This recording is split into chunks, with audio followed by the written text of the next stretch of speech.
성경이 하나님의 말씀이며 반드시 성취된다는 사실을 믿는 우리 모두가 되기를 예수님의 이름으로 축복합니다. 오직 예수님만 주실 수 있는 그 은혜를 받으며 하나님의 선하신 말씀의 성취됨이 우리 인생 여정의 이야기가 될 줄로 믿습니다. 원하시면 아멘 하십니다. 믿는 사람들이라 하면 내가 무엇을 믿는지에 대하여 분명히 알고 계셔야 됩니다. 믿는다 하며 교회 다니는데 누군가가 도대체 너 믿는 게 뭔데? 너 뭘 믿는 거야? 라고 물을 때에 글쎄 하면 곤란합니다. 누가 물어봐도 나의 믿는 바가 무엇인지에 대한 분명한 고백이 나올 줄 알아야 됩니다. 그 우리 믿는 것의 가장 근본적인 걸 설명하면 이렇습니다. 우리는 전능하신 하나님이 우리의 아버지 되심을 믿습니다. 그 하나님의 천지 창조를 믿으며 그분의 계획을 우리는 믿습니다. 그런데 동시에 우리는 또 무엇을 믿냐면 우리 사람이 하나님을 거역하고 하나님을 배반하여 죄 가운데 빠졌고 타락하여 그 타락이 우리로서는 해결될 수 없다는 것을 믿습니다. 이른바 전적 타락을 믿습니다. 물론 우리에게도 기본적인 영성이라는 것이 있고 생명력이 있고 양심이라는 것이 있습니다. 그러나 그것으로는 이 죄와 타락의 문제가 해결될 수 없습니다.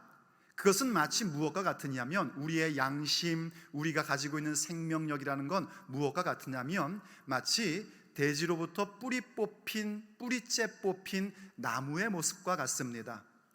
이 나무는 그 내재되어 있는 에너지 때문에 그 꽃이 여전히 피어 있고 그 잎도 푸르러 있지만 그것은 내재되어 있는 제한적인 생명력에 불과합니다. 그렇듯이 우리가 가지고 있는 생명력과 우리의 양심이라는 것은 절대로 하나님께 돌아갈 수가 없습니다. 그 나무가 다시 살 수 있는 방법은 한 가지밖에 없습니다. 그 뿌리를 생명의 근원인 대지에 다시 심는 것입니다. 그와 같이 우리도 생명의 근원이신 하나님께 다시 돌아가는 것만이 우리가 생명을 얻고 하나님의 계획에 성취된 인생을 살 수 있게 되는 것입니다. 하지만 아시다시피 나무는요 스스로 다시금 뿌리를 대지에 내릴 수가 없습니다. 사람이 대신 심어줘야만 합니다. 그와 같이 사람인 우리 역시 우리 스스로 하나님께로 돌아갈 수가 없습니다. 우리의 죄의 문제와 이 타락의 문제는 우리 스스로 해결할 수가 없는 문제입니다. 그래서 하나님께서 당신의 독생하신 아들 예수 그리스도를 우리에게 보내주셨습니다. 그래서 십자가에서 피 흘려 죽으심으로 말미암아 우리에게 구원을 주셨고 생명을 베풀어 주셨습니다. 그리고 예수님은 십자가에서 죽으시고 부활하시고 승천하셔서 우리에게 성령님을 보내주셨습니다.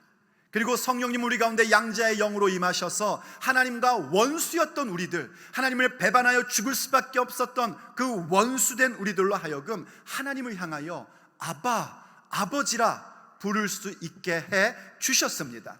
그래서 우리는 예수 그리스도를 믿는 것이고 성령님을 믿습니다. 그래서 우리의 믿음의 근본은 요약하면 그겁니다. 하나님을 믿으며 창조와 계획을 믿고 전적인 타락을 믿으며 그리고 그 모든 것을 해결하시는 예수님을 믿고 예수님이 보내신 성령님을 믿습니다. 이것이 사실이고 우리가 믿고 있는 바입니다. 그러니 앞으로 누가 너의 믿는 바가 무엇이냐면 이 부분을 꼭 설명해 주시기 바랍니다. 기억이 안 나는 분은 다시 비디오를 돌려들어서 우리의 믿는 바가 무엇인지에 대한 확실한 믿음을 갖기를 원합니다.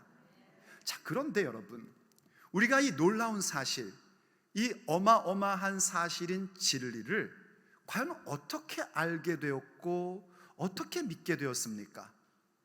그것은 바로 하나님께서 말씀하시고 기록하여 보존해 주신 성경을 통하여 듣게 되었고 들음으로 말미암아 믿음을 갖게 되었습니다. 바로 성경입니다. 이 성경을 우리가 어떠한 책으로 보느냐는 우리의 믿음의 근간이라 해도 결코 과언이 아닙니다. 성경을 읽어보시면 아시지만요, 성경에는 많은 이야기들이 담겨져 있습니다. 그러나 성경은 이야기책이 아닙니다. 성경에는 역사적 사실이 기록되어 있습니다. 그러나 성경은 역사책이 아닙니다. 성경에는요, 시가 있고요, 우리가 인생을 살면서 어떤 지혜를 가져야 될지에 대한 잠언이 있습니다. 하지만 성경은 시집도 아니고 인간의 처세술에 대한 책도 아닙니다. 성경에는 우리가 본 적도 없고 믿을 수도 없는 일들이 기록되어 있습니다. 천지창조, 천사, 마귀, 그리고 여러 가지 표적과 기사, 기적의 사건들이 기록되어 있습니다. 그러나 성경은 신화의 이야기가 아닙니다. 성경은 살아계신 하나님의 말씀입니다. 그렇기 때문에 성경은 항상 성취되어 왔고 지금도 성취되는 중이며 앞으로도 성취됩니다. 왜냐하면 살아계신 하나님의 말씀이기 때문입니다. 비록 우리의 삶에 어려운 일을 만날 수 있습니다. 내가 이해할 수 없는 사건을 만날 때도 있고 슬픔과 좌절 가운데 빠질 때도 있습니다. 또 심지어 우리가 예수님을 믿는 것 때문에 박해를 당할 수도 있고요, 고난을 받을 수도 있습니다. 그럼에도 불구하고 성경의 말씀은 반드시 성취됩니다. 그 순간에도, 그 현장에서도 하나님의 말씀인 성경은 반드시 응하고 있습니다. 그게 예수님의 십자가입니다. 예수님께서 십자가에서 고난받으시는 그 순간에도 예수님은 계속하여 그 기록된 말씀인 성경을 응하게 하시는 일에 목말라 하셨습니다.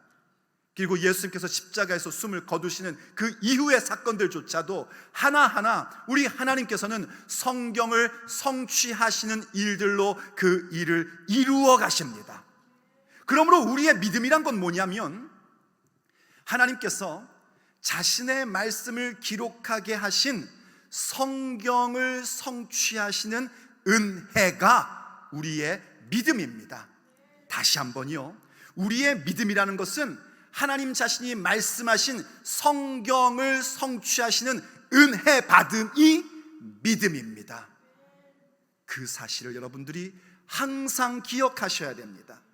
자, 그렇다면 과연 그 하나님의 말씀인 성경이 성취되는 은혜를 받을 때에 우린 과연 무엇을 생각하고 무엇을 알아야겠습니까? 성경을 응하게 하시는 그 은혜를 받음이란 우리에게 어떤 사건이 일어나는 것일까요? 오늘 본문을 통해서 주님께서 우리에게 들려주시는 그분의 메시지입니다. 첫째, 성경이 가리키는 본질을 봅니다. 성경이 성취되는 은혜 받음이란 무엇을 말하는가? 하나님의 말씀이신 성경이 문자가 이루어지는 것뿐만이 아니라 그 문자 그 이상, 그 성경이 가리키고 있는 본질을 보게 되는 것, 그것이 바로 성경이 성취되는 은혜 받음입니다. 우리의 눈이 열려 성경이 가리키는 그 본질을 볼 수 있어야 됩니다. 이 무슨 얘기냐면, 오늘 본문이 이렇게 시작을 합니다. 이 날은 준비일이라. 어떤 준비일이냐면 유월절의 준비일입니다. 우리 예수님께서 십자가에서 죽으심은 바로 유월절의 가장 근본적인 부분, 영원한 유월절, 그 하나님의 어린 양으로서 피 흘려 죽어주시는 순간이었습니다. 근데 그날은 또 실제적으로도 유대인들이 지키는 유월절이었단 말입니다. 그 안식일이 큰 날이므로 유대인들은 안식일을 항상 중요하게 지킵니다. 우리가 이렇게 주일을 성수하고 지키듯이 유대인들은 역시 하나님께 첫 번째 택함받은 민족이기 때문에 안식일을 항상 거룩하게 지켰습니다. 하나님을 경외함으로 지켰습니다. 그런데 특별히 유월절의 안식일은 어떤 날인가? 그 안식일이 큰 날이므로 라고 얘기해요. 그 유월절에 속한 안식일은 특별히 더 큰 날로 여겼습니다. 이때에 이 큰 날이라는 단어를 일단 여러분들 기억해 놓으시길 바랍니다. 그래서 그 안식일에 시체들을 십자가에 두지 아니하려 빌라도에게 그들의 다리를 꺾어 시체를 치워달라고 요구를 합니다. 그래서 군인들이 어떻게 하냐면 가서 예수님 양 옆에 못 박힌 죄수들을 첫 번째 사람을 다리를 꺾어버리고, 그리고 사실은 순서대로 하면 예수님 차례인데 예수님이 가운데 계시니까 참 희한하게도 이 군인이 다른 쪽에 있는 사람 다리부터 먼저 꺾습니다. 그리고 나서 가운데 있는 예수님을 딱 봤더니 이미 예수님께서 돌아가셨습니다. 예수님께서 이미 죽으신 것을 본 거예요. 33절, 예수님께 이르러서는 이미 죽으신 것을 보고 다리를 꺾지 않았답니다. 지금 이 유대인들이 왜 예수님의 다리를 꺾어달라고 요구했냐면 그건 이런 이유입니다. 이 대제사장들과 유대인들이 예수님을 십자가에 못 박으려고 했던 이유는 신명기 21장 23절에 있는 말씀 때문입니다. 나무에 달린 자마다 저주를 받은 자니라 하는 그 말씀 때문에 예수님을 사실은 자기들의 종교법으로 돌로 쳐서 죽일 수 있음에도 불구하고 예수님을 순교자로 만들기 싫어서 저주받은 자로 만들려고 아주 악독하게 성경을 이용한 겁니다. 그런데 바로 그 말씀에, 그 구절에 어떤 말씀이 있냐면 그 바로 앞에 하나님께서 모세를 통해 하신 말씀이 너희들은 시체를 나무에 계속 매달아 두지 말고 빨리 꺼내서 그날에 장사 지내라. 그렇게 함으로써 내가 너희들에게 준 땅을 더럽히지 말라 하신 말씀을 하시고 이 설명을 해주신 겁니다. 지금 유대인들이 그 말씀을 기억한 겁니다. 유월절을 지켜야 되는데 십자가에 계속 죄수들이 매달려 있고 또 시체가 매달려 있다면 이 땅이 더럽혀지고 유월절이 더럽혀질 거라는 생각이에요. 그러니까 지금 이들이 이 요구를 하는 건 뭐냐면 소위 말해서 성경 지키겠다는 겁니다. 하나님 말씀 지켜보겠다는 겁니다.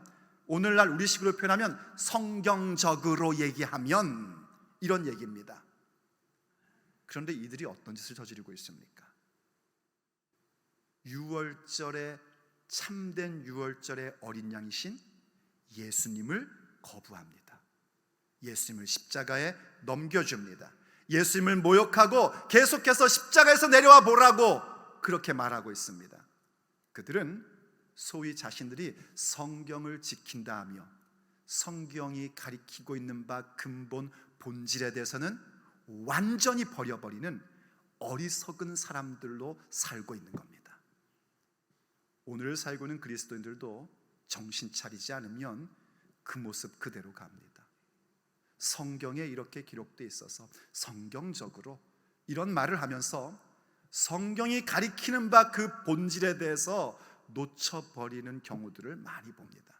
여러분 오해하지 마십시오. 성경이 가리키는 바 본질을 본다는 것이 성경의 문자를 다 무시해도 된다, 이 얘기는 결코 아닙니다. 우리 예수님은 성경을 문자적으로도 그대로 실현하셨고 성경이 가리키는 바 본질까지도 실현하셨던 분이십니다. 우린 당연히 예수님을 따르는 자로서 그 문자에 대한 부분들도 우리의 삶에 성취해 나가고 그 성경이 가리키는 바 본질에 대해서 더욱더 깊은 의미를 알고 그것을 볼 줄 알아야 된단 말입니다. 성경의 본질은 뭘까요? 요한복음이 우리에게 그것을 분명히 가르쳐 줍니다. 나중에 보겠지만은요, 하나님께서 이 모든 것을 기록하게 하신 이유는 뭐냐면 예수님께서 그리스도시고 하나님의 아들이심을 믿게 하려 하심입니다. 그리고 그 이름을 힘입어 우리에게 생명을 주시고자 하나님의 말씀을 기록하고 보존하여 우리 가운데 주신 것입니다. 한마디로 얘기하면 성경이 가리키는 바의 본질은 뭐냐면 생명입니다. 생명, 구원에 이르는 지혜가 있게 하는 게 성경입니다. 영생을 얻는다는 건 뭐냐면 구원받음이에요. 우리의 육체의 날들 가운데 있는 모든 문제가 예수님의 이름으로 해결되고 우리의 죄 문제가 해결되어 하나님 나라 우리 아버지 집 가운데 거할 수 있게 되는 그 구원에 이르는 지혜를 주는 것이 성경입니다. 그래서 디모데후서 3장 15절을 보면 우리에게 이렇게 말씀해 주고 있습니다. 또 어려서부터 성경을 알았나니 성경은 능히 너로 하여금 그리스도 예수님 안에 있는 믿음으로 말미암아 구원에 이르는 지혜가 있게 하느니라. 믿으시면 아멘 하십시오. 구원에 이르는 지혜가 있단 말이에요. 우리에게 생명을 주시고 그 생명의 삶을 살 수 있는 구원에 이르는 지혜가 있단 말입니다. 그래서 그 뒤에 디모데후서 3장 16절 말씀 여러분들 기억하시죠? 모든 성경은 하나님의 감동으로 된 것으로, 성령의 감동으로 성경이 기록된 겁니다. 사람이 썼다고 해서 사람이 저자가 아니라 성령 하나님이 원저자시란 말입니다. 하나님의 감동으로 된 것으로 교훈과 책망과 바르게 함과 의로 교육하기에 유익하니 하나님의 말씀에는 교훈이 있어요. 그분의 메시지가 있단 말입니다. 그리고 그 메시지를 받으면 책망이 있어요. 나의 잘못된 것들을 비춰주심으로 말미암아 무엇이 어그러진 것인지를 깨닫게끔 해주십니다. 책망뿐만이 아니라 바르게 해주세요. 바르게 한다는 건 뭐냐면 고쳐 세운다는 거예요. 그리고 의로 교육해 주십니다. 우리가 믿음으로 말미암아 의로운 자가 되었기에 의로운 삶으로 살기 위해서 훈련받는 것에 유익함이 하나님의 말씀의 본질인 겁니다. 그래서 어떻게 합니까? 하나님의 사람으로 온전케 하며 모든 선한 일을 행할 능력을 갖추게 하려 함이니라. 하나님의 사람인 우리들이 그렇게 온전한 모습을 갖게 되고 우리가 선한 일을 할 수 있는 능력을 갖추게끔 해주는 것이 성경의 본질이란 말입니다. 생명을 얻고 구원에 이르는 지혜가 있고 하나님의 사람으로 온전해지고 그래서 선한 일을 행할 수 있는 능력까지 갖는 것, 이것이 성경의 본질입니다. 이것이 바로 하나님의 말씀이 성취되는 은혜 받는 자들에게 나타나는 일입니다. 그럴 때 우리가 어떤 모습을 갖게 되냐면요, 나 자신에 대해서는 너무나 강력하게 문자적으로까지 그 말씀을 지켜나가려고 하고요, 내 주변에 있는 사람들을 향해서는 바로 성경이 가리키는 바에 대한 본질, 생명, 구원에 이르는 지혜, 온전함, 그리고 선한 일을 행하는 능력으로 발휘가 됩니다. 그럼 이 모습은 어떻게 비추어지냐면 한없는 아름다움과 부드러움으로 나오게 됩니다. 그야말로 나의 내면을 향해서는 강한 모습을 갖게 되고 상대를 향해서는 부드럽고 아름다운 모습, 이른바 외유내강의 신앙이 장착되기 시작을 합니다. 그럼 거기에 하나님께서 또 놀라운 일들을 베풀어 주십니다. 그것은 뭐냐면 오직 우리 예수님만이 주실 수 있는 은혜로 가득 채워 주십니다. 그러므로 두 번째, 성경이 성취되는 은혜를 받는다는 건 무엇을 말하는가? 주님이 주시는 은혜를 받는 것입니다. 주님만이 주실 수 있는 은혜 받음, 곧 예수 그리스도의 피와 물을 받게 되는 것입니다. 이 은혜 받는다는 거 여러분 뭔지 아시죠? 찬양할 때 기쁨이 넘칩니다. 그럼 우린 얘기합니다. 은혜 받았어요. 찬양하면서 은혜 받았어요 그래요. 말씀을 들으면서 깨달음이 옵니다. 그럼 뭐라고 그래요? 나가면서요, 목사님 은혜 받았어요, 그렇게 얘기를 합니다. 또 혹은 우리의 마음 가운데 어떤 감동이 오고 그래서 눈물도 흘리고 그럼 또 뭐라고 그래요? 은혜 받았습니다 라고 얘기합니다. 이게 교회 용어입니다. 맞는 표현입니다. 그거 다 은혜 받은 겁니다. 그런데 우리가 조금만 생각해 보면은요, 감동, 깨달음, 눈물 흘림, 기쁨, 이러한 것들은 그냥 종교에서도 경험할 수 있는 부분들입니다. 지금 제가 여러분들에게 얘기하고 있는 그 은혜라는 건 그런 것들이 아닙니다. 그러한 것들도 하나님이 주시는 것이지만 그런 차원의 것이 아니라 오직 예수님만이 주실 수 있는 그 은혜, 그것을 얘기하는 겁니다. 우리가 이렇게 성경이 가리키는 바에 대한 본질에 대하여 눈이 열리기 시작하면 예수님만이 주실 수 있는 은혜 가운데 우리가 들어가고 충만하게 됩니다. 자, 그 부분을 오늘 본문인 34절과 35절이 우리에게 이렇게 설명을 해줍니다. 그중 한 군인이 창으로 옆구리를 찌르니 곧 피와 물이 나오더라. 예수님께서 이미 숨지신 거예요. 그래서 이렇게 빨리 죽는 경우는 없는데 어떻게 이렇게 빨리 죽었지 하고 군인이 그 죽음을 확인하기 위하여 창으로 예수님의 옆구리를 찌른 겁니다. 그랬더니 피와 물이 쏟아져 나왔대요. 창으로 찌르면 피가 나오는 건 당연한 건데 물이 나왔답니다. 그래서 요한복음은 지금 사실 이 물을 굉장히 강조해주고 있음을 우리가 이렇게 감지할 수가 있습니다. 그런데 물이 나올 수 있을까요? 예, 물도 나올 수 있습니다. 제가 젊었을 때에 늑막염을 알아가지고 치료를 받아보니까요, 여기 호수 같은 거 딱 꽂아서 보니까 물이 막 나오더라고요. 정말로 이게 어떻게 물이 나오지? 물이 나오더라고요. 근데 그때 피가 조금 섞여서 나오니까 제가 죽어가더라고요. 그래서 응급 상황이 됐던 적이 있었습니다. 그러니까 물과 피가 함께 나오면 그건 죽는 겁니다. 그렇게 다 쏟아서 예수님이 죽으신 거예요. 그런데 이 부분들을 분명히 목격하고 피와 물이 쏟아지는 것을 목격하고 이것을 뭐라고 표현하냐면 참이라고 얘기를 합니다. 35절을 보십시오. 이를 본 자가 증언하였으니 봤단 말이에요. 예수님의 옆구리를 탁 찌르니까 예수님의 옆구리에서 피와 물이 쏟아져 나오는 걸 봤단 말입니다. 그래서 그 증언이 참이다라고 얘기합니다. 사실이란 얘기인데 여기 참이라는 말은 다른 말로 번역하면 진리다라는 얘기예요. 진리. 그가 자기의 말하는 것이 참인 줄 알고 진리인 줄 알고 너희로 믿게 하려 함이라 하고 기록해주고 있습니다. 그러니까 풀어 설명하면 무슨 얘기냐면 예수님께서 창에 찔리시고 피와 물을 쏟으신 것이 현실적으로 나타난 실제의 사건인데 여기에는 그냥 예수님이 죽으셨어 끝 이런 얘기가 아니라 예수님의 죽음으로 말미암아 피와 물을 쏟으심에 대한 진리가 있다는 얘기입니다. 그 진리는 무엇인가? 여러분들이 짐작하실 것입니다. 예수님의 피 흘려주심은 우리의 죄를 씻어 주심입니다.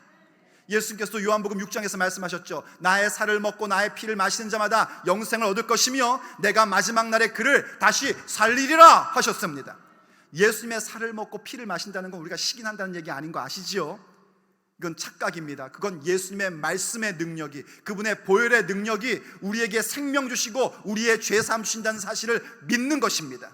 그런 자에게 주께서 영생을 주시고 마지막 날에 그 육체가 이 땅 가운데 묻혀 있다 할지라도 다시 부활케 하셔서 생명의 부활을 주십니다. 그럼 이제 피라는 건 우리가 쉬우니까 알았습니다. 속죄함을 받는 거예요. 하나님과 다시 연합되는 거예요. 우리의 능력 하나님 앞에 돌아갈 수가 없는데 우리의 능력으로 우리에게 내재되어 있는 힘으로 하나님께 돌아갈 수가 없는데 예수님의 보혈로 말미암아 다시금 생명의 근원이신 하나님께로 돌아갈 수 있게 된 것입니다. 그럼 물은 무엇인가? 물도 예수님께서 말씀해 주신 적이 있습니다. 요한복음 3장 5절의 말씀을 보면은요, 물과 성령으로 거듭나지 아니하면 하나님 나라에 들어갈 수 없느니라 하셨습니다. 그래서 이 물이 성령과 연결되어 있다는 사실을 우리에게 먼저 생각하게 하셨고, 요한복음 4장에서도요 사마리아를 지나면서 수가성 가운데 한 여인을 만나서 주님께서 말씀하시는 가운데 이렇게 말씀하십니다. 내가 주는 물을 마시는 자는 영원히 목마르지 아니하리니 내가 주는 물을 마시는 자마다 그 속에서 영생하도록 솟아오르는 샘물이 되리라 하셨습니다. 영생수, 예수님이 주시는 물을 마시는 자는 영생수를 얻는 거란 말입니다. 하지만 그것만 봐도요 이게 도대체 무슨 소리일까 싶습니다. 그래서 성경이요 요한복음 7장에서 확실하게 가르쳐 줍니다. 요한복음 7장 37절 말씀을 보십시오. 명절 끝날 곧 큰 날에, 아까 우리가 기억했던 단어 기억하시죠? 그날 유월절도 안식일의 큰 날이라고 했습니다. 영어 성경을 보면은 19장의 큰 날과 7장의 큰 날을 다르게 번역한 것도 있는데 원문은 똑같은 단어입니다. 시제도 똑같고 다 똑같아요. 큰 날, 명절 끝날 곧 큰 날에 예수님께서 서서 외쳐 이르시되 누구든지 목마르거든 내게로 와서 마시라. 나를 믿는 자는 성경의 이름과 같이 그 배에서 생수의 강이 흘러나오리라 하셨단 말이에요. 그러니까 내가 주는 물을 마시는 자마다 그 배에서 영생하도록 샘물이 솟아오르리라, 샘물이 되리라 하셨던 말씀이 뭐냐면 예수님을 믿는 자, 예수님이 주시는 물을 마신다는 건 예수님을 믿는 것이고, 그 믿는 자는 그 배에서부터 생수의 강물이 솟아오른다는 것입니다. 근데 이렇게 말씀하실 그 시점만 해도 제자들은 그것이 무슨 말씀인지 이해를 하지 못했습니다. 하지만 나중에 성령 세례 받고 이제 이 요한이 하나님의 말씀을 기록하게 될 때 그게 이 말씀이었구나 하고 깨닫고 그거에 대한 설명을 다음 구절 39절에서 이렇게 말씀해 주는 겁니다. 이는 예수님을 믿는 자들이 받을 성령을 가리켜 말씀하신 것이라. 바로 그 생수의 강물이 솟아온다는 것이 무엇인가? 예수님이 주시는 물을 마신다는 게 무엇인가? 그것은 바로 믿는 자들이 받을 성령, 바로 예수님께서 부어주시는, 예수님께서 세례로 주시는 성령 세례를 의미하는 것입니다. 그런데 어떻다고요? 아직 예수님께서 영광을 받지 않으셨으므로 성령이 아직 그들 가운데 계시지 않았대요. 여러분 아십니까? 성령은요 에너지나 능력이 아니에요. 성령은 삼위일체의 한 인격이신 하나님이십니다. 성령님은 태초부터, 영원부터 영원까지 계신 하나님이세요. 그런데 아직 아직 그들에게 성령이 계시지 않았던 게 무슨 얘기입니까? 이 얘기는 성령님이 안 계셨다는 얘기가 아닙니다. 그저 성령께서 감동, 감화, 그리고 때로는 충만함, 그 정도뿐이었단 말이에요. 그러나 이제 예수님의 영광, 그때 예수님의 영광은 예수님의 십자가와 부활과 승천을 얘기하는 겁니다. 바로 그 예수님의 영광을 통해서 성령께서 이제는 우리들 가운데 창세기 6장에서 떠났던 하나님의 영이 예수님의 십자가의 그 사역으로 말미암아 성령께서 우리 가운데 내주하게 되시는 사건인 것입니다. 그래서 지금 예수님이 영광을 받고 계신 거예요. 십자가에서 피와 물을 그 옆구리에서 흘려주신 것은 무엇을 말하는가? 우리에게 죄사함을 주시고 하나님과 연합된 자녀 되게 하시는 것뿐만이 아니라 이제 예수님의 영광으로 말미암아 우리에게 성령을 주시는 분, 성령을 주시는 분, 그분이 바로 예수 그리스도이심을 우리에게 보여주고 있는 것입니다. 그래서 우리가 지난주에 봤던 30절 말씀에서도요, 예수님의 죽음에 대해 요한복음이 그렇게 기록했습니다. 머리를 숙이시니 그 영혼이 떠나시니라. 한글 성경은 그냥 이렇게 보면 아, 예수님 죽으셨구나 이 정도로 보여지지만 원문을 보면 그렇게 되어 있지가 않습니다. 예수님 자신이 스스로 머리를 숙이신 것으로 표현되어 있고, 그 영혼이 떠나가시니라는 말은 어떻게 직역을 하면 이런 얘기입니다. 그의 영을 넘겨주셨느니라 라는 뜻입니다. 그의 영, 예수님의 영, 곧 성령을 우리에게 넘겨주시는 사건, 그것이 바로 예수님께서 십자가에서 이루신 사건인 것입니다. 여러분, 예수님 믿으십니까? 죄사함 받으셨습니까? 예수님의 보혈로만 내가 죄사함 받고 하나님 앞에 나아갈 수 있음을 믿으십니까? 그렇다면 이제 여러분들은 무엇까지 받으셔야 되냐면 성령 세례까지 받으셔야 됩니다. 그래서 예수님께서 부활하셔서 제자들을 만나셨을 때 하신 말이 숨을 내쉬며 가라사대 성령을 받으라! 그리고 40일 동안 제자들에게 하나님의 나라의 일을 가르쳐 주시고 하늘로 승천하시면서 약속하신 것을 받을 때까지 예루살렘을 떠나지 말라 하셨고, 오순절이 되매 열심히 기도하고 있는 예수님을 믿는 자들에게 성령께서 강림하셨던 겁니다. 그게 어떻게 이루어진 것인가? 예수님의 십자가로 말미암아 그분이 피와 물을 흘려 주심으로 말미암아 그 피로 죄사함 받고 주님이 주시는 물을 마시는 자마다 그 뱃속에서 생수의 강물이 솟아오르는데 성령의 강물이 솟아오르는 인생으로 만들어 주시는 것입니다. 그게 예수님만이 주실 수 있는 은혜입니다. 바로 그렇게 성경이 가리키는 그 본질을 바라보며 예수님의 십자가가 우리에게 어떤 사건을 이루셨는지를 아는 것, 그것이 바로 성경을 응하게 하시는 하나님의 은총입니다. 이 은혜 사모하셔야 됩니다. 이 은혜 바라보셔야 됩니다. 간구하셔야 됩니다. 여러분이 성령 세례 받는다면 저는 더 이상 바랄 것이 없어요. 성령 세례 받으셔야 됩니다. 성령 세례 받지 못하니까 교회 다니면서도 맨날 패배하고 좌절하고 실망하죠. 성령 세례 받지 못하니까 맨날 불평하고 원망하고 남 욕이나 하고 앉았죠. 성령 세례 받지 못하니까 무슨 문제만 생기면 예수님을 배반하죠. 성령 세례 받으셔야 됩니다.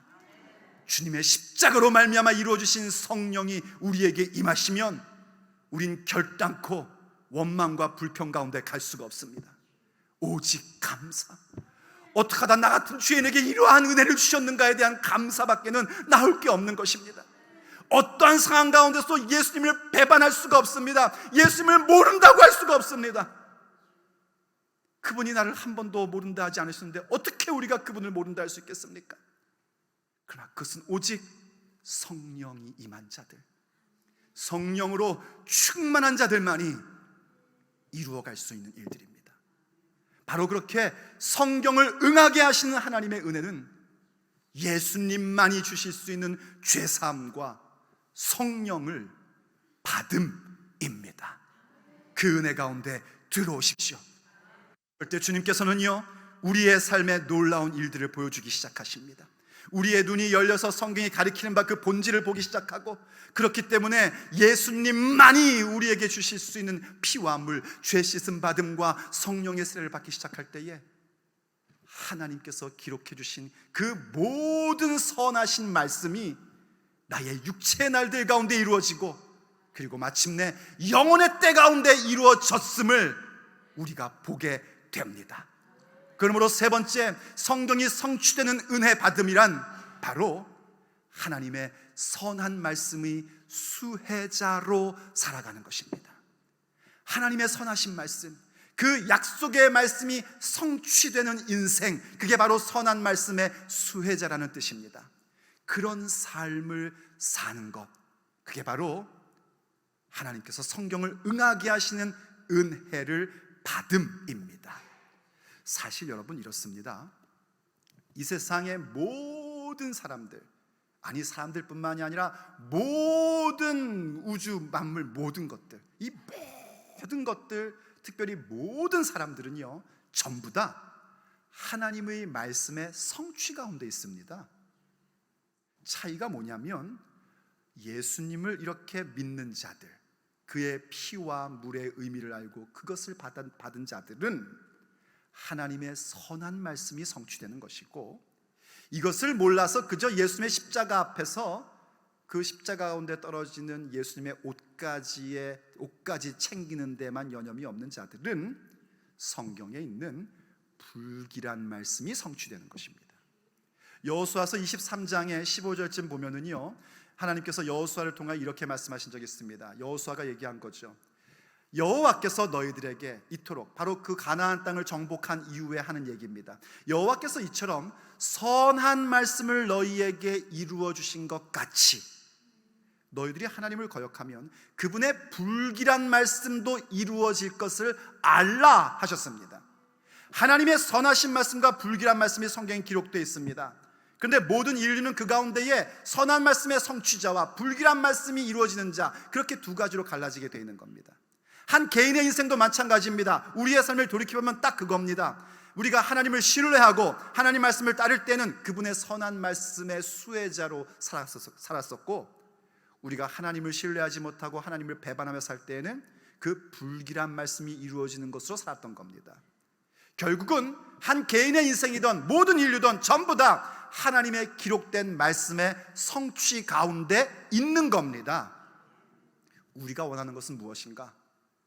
하나님의 선하신 말씀, 우리를 향하신 그 약속의 말씀의 성취를 바라보며 사는 것입니다. 그 수혜자가 되셔야 됩니다. 그게 하나님의 말씀이 성취되는 은혜입니다. 어떤 얘기냐면요, 오늘 본문 36절과 37절을 보십시오. 이 일이 일어난 것은 그 뼈가 하나도 꺾이지 아니하리라 한 성경을 응하게 하려 함이랍니다. 아까 보았던 32절 33절에서 한 로마 군병이 다리뼈를 꺾어 나가다가 예수님께서 이미 죽으신 것을 알고 운명하신 것을 알고 그냥 넘어간 이 일들이 어떻게 보면 그냥 우연처럼 보이는데 그건 우연이 아니고, 그 뼈가 하나도 꺾이지 아니하리라, 상하지 아니하리라 하신 말씀에, 하나님의 말씀에 성취였단 말입니다. 이 말씀은요, 출애굽기와 민수기에 보면은 바로 유월절 어린 양은 뼈를 꺾지 않게끔 되어 있습니다. 그래서 예수님께서 영원하신 유월절 어린 양 희생 제물이 되셨기 때문에 그 뼈가 하나도 꺾이지 않는 말씀의 실현인, 성취인 것이기도 하고, 또 시편 34편에 보면 하나님께서 돌보시는 자는 그 뼈가 상하지 않는다, 그런 말씀이 있습니다. 이 말씀이 그대로 실현된 거란 말입니다. 그러면서 또 하나의 말씀을 우리에게 기억하게 해줍니다. 바로 37절입니다. 또 다른 성경에 그들이 그 찌른 자를 보리라 하였느니라 하고 말씀해 주고 있어요. 바로 그 찌른 자를 보리라 하는 말씀이 성경에 있는데 그것도 지금 성취되고 있다는 얘기입니다. 자, 그런데 보십시오 여러분, 이렇게 하나님의 말씀이 성취되고 있는데 여기에 지금 예수님의 옷가지나 나누고 예수님의 옆구리를 창으로 찌른 군인들은 그저 자기가 해야 할 일이니까 하면서 예수님의 옷가지나 나누며 이것이 자신들에게 행운을 주는 일이라고 부적으로 삼는 그런 일들만 하고 있습니다. 그들은 그대로 멸망받을 자들입니다. 그런가 하면 이 메시지를 듣고 있는 우리들은 뭘 보고 있냐면, 예수님의 십자가, 그 죽음과 고난의 순간에서도 하나님의 말씀은 이렇게 성취되고 있구나 하는 것을 보고 있습니다. 이 차이는 영원의 차이입니다. 특별히 이 말씀이 기록되어 있던 스가랴서 12장 10절에 보면 이렇게 기록되어 있는 걸 보게 됩니다. 내가 다윗의 집과 예루살렘 주민에게 은총과 간구하는 심령을 부어주리니 그들이 그 찌른 바 그를 바라보고, 이게 한국말은 조금 헷갈리지만 그 찔린 바 된 예수님을 바라본다는 얘기입니다. 찔린 바 된 예수님을 바라보고 그를 위하여 애통하기를, 독자를 위하여 애통하듯 하며 그를 위하여 통곡하기를 장자를 위하여 통곡하듯 하리라. 지금 무슨 얘기냐면, 예수님이 십자가에 찔리셨을 때, 예수님의 옆구리가 창으로 찔리셨을 때에 찌른 자도 있고요, 그걸 보며 통곡하는 자도 있단 말입니다. 그 통곡은 어떤 통곡이냐면 하나님께서 부어주시는 은총과 간구하는 심령으로 인한 통곡입니다. 말하자면 회개의 통곡입니다. 하나님의, 예수님의 십자가 앞에 회개하며 나아가 그 피로 죄 씻음 받고, 죄 씻음 받는 이유는 무엇입니까? 깨끗해져야 성령이 임하시니까 죄 씻어 주시고 성령 임하게 하시는, 바로 그것을 향한 열망을 가지고 통곡하며 회개하는 자들을 말하는 겁니다. 하나님께서 그들에게 그렇게 은총과 간구하는 심령을 부어주시자 스가랴 13장 1절에서 이런 말씀이 나옵니다. 그날에 죄와 더러움을 씻는 샘이 다윗의 족속과 예루살렘 주민을 위하여 열리리라. 하나님의 백성을 위해서 그 모든 죄와 더러움을 씻는 샘물, 바로 예수님의 십자가입니다. 예수님의 십자가의 보혈의 능력이요, 예수님이 주시는 물을 마시는 성령의 능력으로 말미암아 우리는 언제나 깨끗함을 입게 되고 죄 씻음 받게 되고 능력 얻게 되어서 하나님의 자녀로 그 말씀에 성취되는 인생을 사는 것입니다.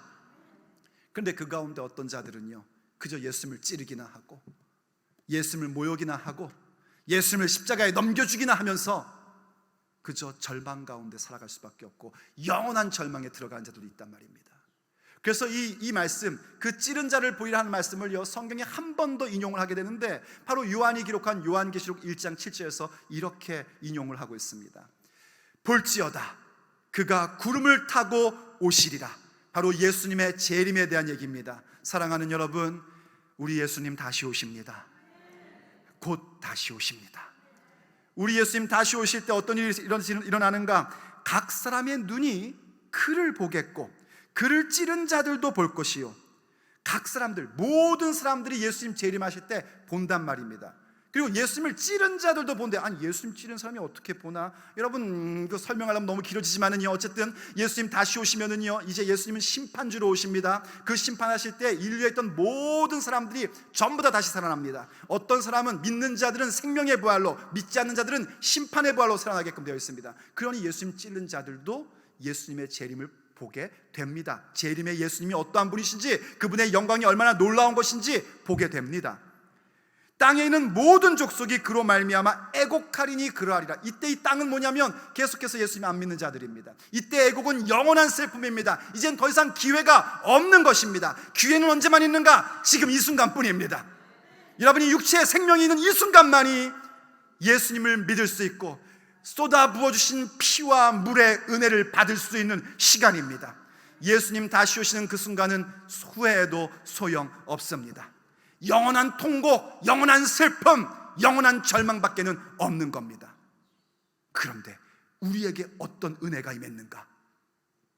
우리의 눈을 열어주사 성경이 가리키는 본질을 보게 하시고, 그래서 그 문자까지 지켜가고자 하는 열정을 베풀어 주시고 그 목마름을 주셨고, 그래서 우리에게 예수님의 십자가를 통해서만 주님만이 주실 수 있는 죄 씻음과 성령의 세례를 베풀어 주셨단 말입니다. 그래서 우리는 다시 일어서는 것입니다. 그렇기 때문에 우리의 삶 가운데에 예수님의 십자가와 같은, 내 인생의 십자가와 같은 그런 고난과 어려움과 박해와 슬픔과 절망과 좌절이 있다 할지라도 우리의 눈이 열려져 그 시간 속에서도 여전히 하나님의 선하신 말씀이 이루어지고 있음을 우리는 보게 되는 것입니다. 그래서 지금 살고 있는 육체의 날들로부터 시작하여 그곳에 이르는 영원의 때까지 그분의 선하신 말씀만이 우리 가운데 성취되었음을 우리는 함께 보게 될 것입니다. 성경을 응하게 하시는 하나님의 그 은혜 앞에 나오기를 간절히 원합니다. 그러므로 오늘도 우리가 주님 앞에 찬미하고 또 기도하기를 원합니다. 우리에게 허락되어 있는 시련도 있고 고통도 있고 슬픔도 있습니다. 그러나 기억하십시오. 예수님의 십자가, 그 고난과 고통 가운데서도 여전히 하나님의 말씀은 성취되었습니다. 특별히 우리에게 주신 선하신 약속이 성취되었습니다. 그렇듯이 우리의 시련 속에서도, 우리의 고통 속에서도, 우리의 이해할 수 없는 어려움 속에서도 우리를 향하신 하나님의 선하신 말씀은 여전히 성취됩니다.